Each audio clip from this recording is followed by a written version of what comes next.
मंगलवार हनुमान जी के पास जाकर के कथा के कुछ सुंदर भाव सुना दीजिएगा। हनुमान जी उससे ज्यादा प्रसन्न होते हैं, उससे ज्यादा आनंदित होते हैं।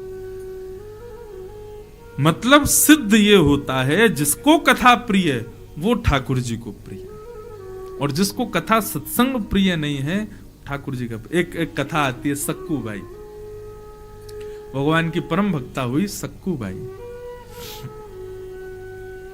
तो सक्कू बाई का जन्म तो हुआ था वैष्णव परिवार में, लेकिन विवाह हुआ बिल्कुल मलिन परिवार में। बेटी कैसे घर में जाएगी कोई नहीं बता सकता। क्या पता, कई बार ऐसा होता करोड़पति घर में जाते हैं लेकिन वो रोडपति हो जाते हैं, और कई बार बेटियों का ऐसे घर में ब्याह होता है कि उनके आते ही महाराज करोड़पति हो जाते हैं। बेटी कैसे घर में जाएगी कोई नहीं कह सकता, लेकिन फिर भी पिता को प्रयास करना चाहिए शुद्ध घर में ही भेजे। तो सक्कू बाई का जिस घर में ब्याह हुआ, उन लोगों ने पहले तो बड़ा आडंबर बनाया, तो सबको लगा कि ये अच्छे ही होंगे, और बेटी का ब्याह कर दिया। परंतु बाद में पता चला भक्ष भक्ष खाने वाले दूषित लोग, सत्संग से कोई प्रीति नहीं, कथा में कभी जाते नहीं, तीर्थों में कभी उपस्थित होते नहीं, ऐसे परिवार में सक्कू बाई का विवाह हो गया। धीरे धीरे सास ससुर ननद सबने अपना प्रचंड रूप दिखाना प्रारंभ किया, और सक्कू बाई बेचारी अपने पिता की मान के लिए सहती रही। सक्कू बाई ने अपने पति से कहा, मुझे कोई लोभ नहीं, आप जैसे चाहो मुझे रखो, लेकिन मुझे कथा सुनने की बड़ी इच्छा होती है, आप कृपा करके कभी कभी मेरे को अनुमति दिया करो ना कथा में, मैं चली जाऊं। पति ने 5 वर्ष तक सक्कू बाई को कथा नहीं सुनने दी, ताकि ये हमारी जैसी हो जाए, कथा बता छोड़े। लेकिन बंधुओं, या तो व्यक्ति भक्त बनेगा नहीं, वैष्णव बनेगा नहीं, और एक बार बन गया तो चाहे कितने भी उसके ऊपर प्रताड़ना कर दो वो बदल नहीं सकता, फिर वो भक्त ही रहेगा। भक्ति तिल के समान है, कितना भी कुछ कर लो तिल रहता ही है, ऐसी भक्ति है। तो सक्कू बाई ने खूब प्रयास उनके परिवार ने किया, लेकिन सक्कू बाई के हृदय से वैष्णवता नहीं गई। एक दिन बर्तन मांज रही थी सक्कू बाई, 5 वर्ष हो गए एकांत में बैठ के बर्तन मांजते हुए रोती रहती थी कि हे नाथ, मैंने क्या बिगाड़ा आपका, आपसे कुछ नहीं मांगा, कभी बस आपकी कथा मांगी, सत्संग मांगा, वो भी आपने मुझसे छीन लिया, ऐसे परिवार में भेज दिया। सक्कू बाई रोने लगी, और रोते रोते बर्तन मांज रही थी, तभी कुछ कीर्तन की ध्वनि आने लगी। सक्कू बाई ने खिड़की से झांक करके देखा तो शोभा यात्रा जा रही थी, और लोग श्री कृष्ण गोविंद कीर्तन करते हुए यात्रा में भागवत जी लेके जा रहे थे। सक्कू बाई ने मन बनाया, बोले कि ये भागवत की कथा हमारे नगर में होने वाली है, मचल गई, आनंदित हो गई। बोले क्या करूं, कैसे करूं, मैं कहां से जाऊं कथा सुनो, 5 वर्ष हो गए हैं, मानो आज ऐसा लग रहा है मछली को जल मिल गया हो, प्यासे को पानी मिल गया हो, तड़पने लगी, किसी काम में मन ना लगे, मैं कैसे जाऊं कथा सुन लूं थोड़ी अपनी श्याम सुंदर की। सास के पास जाकर के बोली, माँ जी मैंने आज तक आपसे कभी कुछ बात नहीं कही, कभी ऊंची आवाज में बात नहीं की, कभी कोई मनोकामना नहीं मांगी, आज आपसे कहना चाहती हूँ, हमारे नगर में कथा होने वाली है, अभी अभी शोभा यात्रा गई, आपकी आज्ञा हो तो मैं कथा सुन लूं। सास ने डांट दिया, बोले बर्तन अभी झूठे रखे हैं, कपड़े धोने के लिए रखे हैं, साफ सफाई करनी कौन करेगा, ये चलो सब काम करो, कहीं कथा वथा नहीं सुननी है। सक्कू बाई ने अपनी सास को दोष नहीं दिया, एकांत में बैठ के ठाकुर जी को ही कोसने लगी, बोले आप ही नहीं चाहते कि मैं आपकी कथा में आऊं, ये सब आपका ही दोष है। रोने लगी,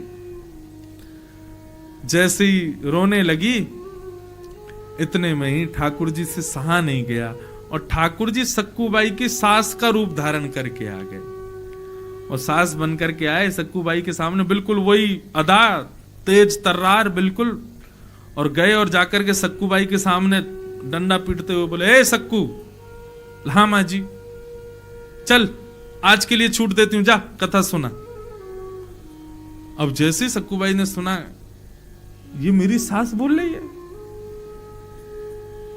मां सच में जाऊं, हाँ जल्दी जा कथा सुन के, और सुन कुछ प्रसाद लाना मेरे लिए भी। अब तो सक्कू बाई को तो महाराज कुछ भाई नहीं, हाथ पांव धोए, बार बार अपनी मैया को प्रणाम करे, बार बार दंडवत करे, बोले कि आप सबसे अच्छी हो, आपसे अच्छा कोई नहीं है, आप बहुत अच्छी हो, बार बार हृदय से लगावे, आपको देख करके आज मेरी नजर उतारने का मन हो रहा है। सास बोली अब जा रही है कि अभी रोक दूंगी मैं तुझे, चल भाग जल्दी जा। सक्कूबाई दौड़ करके गई कथा में, खूब नाची, खूब कथा सुनाई, खूब रोई, आंखों से अश्रुधार बहे। 5 वर्ष बाद उसको कथा सुनने को मिली। लौट करके जब आई, असली सास बैठी थी द्वार पर। सक्कूबाई आई, आते ही बोली माँ जी लो प्रसाद पाओ, आपने कहा था कथा का प्रसाद लाना। सास ने उठाया डंडा, बोले किससे पूछ करके तू कथा में गई थी? बोले आपने ही तो आज्ञा दी थी, जाओ जाके कथा सुन लो और मेरे लिए प्रसाद लाना। बोले अच्छा, झूठ बोलती है, घर के सारे काम अधूरे छोड़ करके गई, झूठे बर्तन, सारे कपड़े छोड़ करके गई, घर पूरा गंदा पड़ा है, ये सब छोड़ करके तू गई कथा में। खूब डांटा, खूब फटकारा, विचार नहीं कर पा रही हुआ क्या, इन्होंने तो आज्ञा दी थी, यही मना कर रही है, चल पूरा घर गंदा पड़ा साफ कर। जैसे ही सक्कूबाई और उनकी सास ने घर में प्रवेश किया, पूरा घर चमचमा रहा था, सारे वस्त्र धुए हुए रखे थे, बर्तन बिल्कुल मजे हुए रखे थे। सब देख करके सक्कूबाई समझ गई, बोले मुझे भेज दिया कथा में, मेरा काम स्वयं ठाकुर जी करके गए। सब पूरे घर को स्वच्छ आदि करके गए। रोने लगी सक्कूबाई, बोले नाथ अब सहन नहीं होता, कृपा करो ना, मेरे पूरे परिवार को वैष्णव बना दो। इतना कहते ही त्रिभंग लल्ली श्याम सुंदर प्रकट हो गए और प्रकट होकर पूरे परिवार को वैष्णव बना करके सक्कूबाई का जीवन भक्तिमय बना दिया। बोलो भक्तवत्सल भगवान। कथा से प्रीति करने का ये फल है, कथा के प्रति रुचि रखने का ये फल है। एक गोपी नंदरानी यशोदा के पास आई, पास आकर के बोली मैया मेरे घर में आज पूजा हेवेवारी है, मुझको गोबर ले जानो, मैं आपकी गैया को गोबर ले जाऊं। मैया बोली गोबर भी कोई मांगवे की चीज है? अरे भैया घी मांगवे आयो करें, दूध मांगवे आयो करें, दही मांगवे आयो करें, तू गोबर मांगवे आई? अरे गोबर तो बिना पूछे ले जानो चाहिए, ले जा। जैसे गोबर ले जाने के लिए वो गई तो सोई ठाकुर जी आ गए छोटे से। मैया इतने कहा कियो? मैया बोली कहा भयो तेने याकू गोबर ले जावे की क्यों कह दई? मैया बोली अरे लाला तू भी बात बनाए करे, बता गोबर ले जावे ना ले जावे में कोई अनुमति की जरूरत है? अरे ले जा रही है, ले जान दे। 9 लाख गैया हमारे यहाँ, इतना गोबर है, इतना गोबर है कि सुमेरु पर्वत के समान पर्वत खड़ा है जाए गोबरन को, और तू बा गोबर के काजे रो रहा है? छोटे से ठाकुर जी बोले मैया तू ना जाने, गोबर, गौ माने गैया, वर माने वाको वरदान, वो गोबर है तो पता 33 करोड़ देवता गैया में रहे, लक्ष्मी को जगह नहीं मिली, तब लक्ष्मी ने आके बोली मैं कहां रहूं, तो लक्ष्मी को स्थान गोबर में दियो। मैया ये जो नंद बाबा के इतने बड़े बड़े रत्नन के जो है का महल बने भए हैं, हमारे घर इतनी संपत्ति है, ये सब गैया के गोबर की करामात है, और तेने वह गोपी को ऐसे ही कह दी कि ले जा गोबर है? मैं तो ना ले जान दूंगा, मैं तो वह गोपी जाके अभी रोकूं। ठाकुर जी गए, गोपी के पास गए, गोपी गोबर उठा रही थी। ठाकुर जी बोली एरी नेक डट जा। अब ये भी विचार करते रहो, ये जगन्नाथ हैं, ये पूरे विश्व को बनाने वाला व्यक्ति थोड़े से गोबर के लिए लड़ने जा रहा है।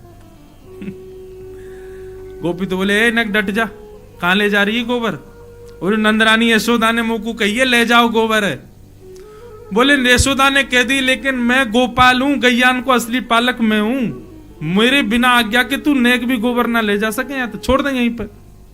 लाला ले जान दे, आज मेरे घर पूजा है। तो बोले ऐसे ना लेके जाएगी, कछु दे के जा गोबर के बदले। गोपी बोली बता कहां लेगा? बोले जितनो गोबर लेके जाएगी उतनो लोना माखन को तोकू मुए देनो पड़ेगो। मान तेने 1 परात गोबर धरो तो 1 माखन को लोना, 2 परात के 2 माखन के लोना, ऐसी जितनो गोबर ले जाएगी उतनो देनो पड़ेगो। गोपी बोली ठीक है लाला, ठीक है तो लाला तू गिनती कर, मैं लेके जा रही हूं। ठाकुर जी बोले गिनती हम पे आवे ना है, अब क्या करें? गोपी बोली ये तो बड़ी विचित्र बात है लाला, तो पे गिनती ना आवे तू कैसे गिनेगो? और मैंने कहीं 5-6 ले गई फिर क्या करेगो?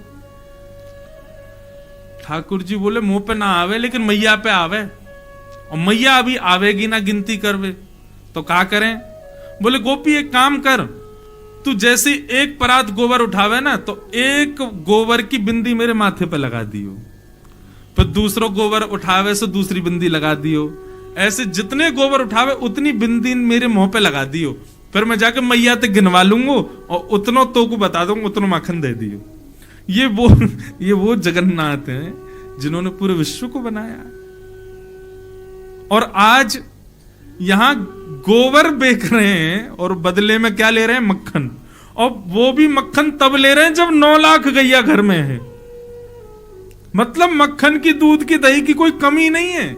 लेकिन ये अब यहां पर आप क्या स्वीकार करोगे इस कथा में? क्या भगवान लोभी है? नहीं, प्रेमी है। इससे उस गोपी को भी सुख मिल रहा है और ठाकुर जी को भी आनंद आ रहा है। अब गोपी उठा रही है और उठा करके लाल जी के माथे पे एक बिंदी लगा दे। अब सोचो ठाकुर जी कैसे लग रहे होंगे, हैं? सांवरे से ठाकुर जी, सिर पर मोर पंख पहने हैं, तिलक लगाए हैं, नन्हे से पीतांबरी पहने और गोबर की बिंदी लगवा रहे हैं अपने मुख पे। गो रोचन तिलक किए। अब गोपी बार बार आवे, मक्खन उठावे, एक बिंदी और लगा जाए। अब गोपी को इतना सुख लग रहा है, इतना आनंद आ रहा है ठाकुर जी को ऐसे गोबर की बिंदियों में देख के। और ठाकुर जी बिल्कुल सीरियस होके देख रहे हैं उसको, कहीं ज्यादा नहीं ले जाए। जैसे ही गोबर उठावे तो रुक, लगा बिंदी लगा यहाँ पे, वो बिंदी लगा जाए। अब बार बार बिंदी लगा के ठाकुर जी ऐसे मधुर मुस्कान ते आनंद है रहे हैं। गोपी को भी खूब आनंद आ रहा हो। सो गोपी ने अब क्या कहा कि अब की बार गोबर उठायो, और लाला बहुत भारी है ने उठवाइयो।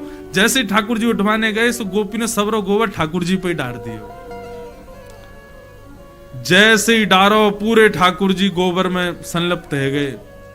ठाकुर जी दौड़े चौकड़ी मार करके मैया के पास, बोले मैया देख, मैया देख, मैया देख। मैया ने जैसी देखी पूरा गोबर में लपो भयो लाल जी। अरे लाला तू को कितनो नवाओ, कितनो दबाओ, या गोबर में ही जाके खेले, देख काकल लियो, चला साफ करूं। मैया ध्यान ते करियो, क्यों बिंदी लगी भैया वो नहीं मिट जाए कहीं। हाँ ऐसे करियो कि बिंदी गिनती में आ जाए, उतनो मक्खन लेके आनो गोपी ते। ये कौन है? ये प्रेमी ठाकुर जी। अब इस कथा को सुना तो आप सबके चेहरे पर प्रसन्नता आ गई और जगन्नाथ जी प्रिय लगने लगे। नारद जी कह रहे हैं, व्यास जी आपने सब जगह भगवान को भगवान बना दिया, लेकिन वो प्रेम भी करते हैं और हमारे प्रेमी भी बन सकते हैं। आपने कहीं नहीं लिखा, इसलिए आपका हृदय शांत है। ऐसा कुछ लिखो जिसको सुनने पढ़ने के बाद में सुनने वाला ठाकुर जी को भगवान ना माने, ठाकुर जी को अपना प्रेमी माने।